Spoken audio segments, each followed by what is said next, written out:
خط المية اهو. تحس ان الموتور يعني ايه، الواحد لو مشي خطوتين هيوصل عنده. الخط ده كيلو.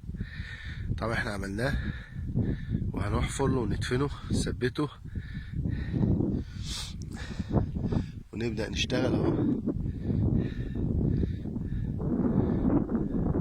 ونقول يا مسهل، نبتدي كده ونشد حيلنا ونقول ايه يا مسهل.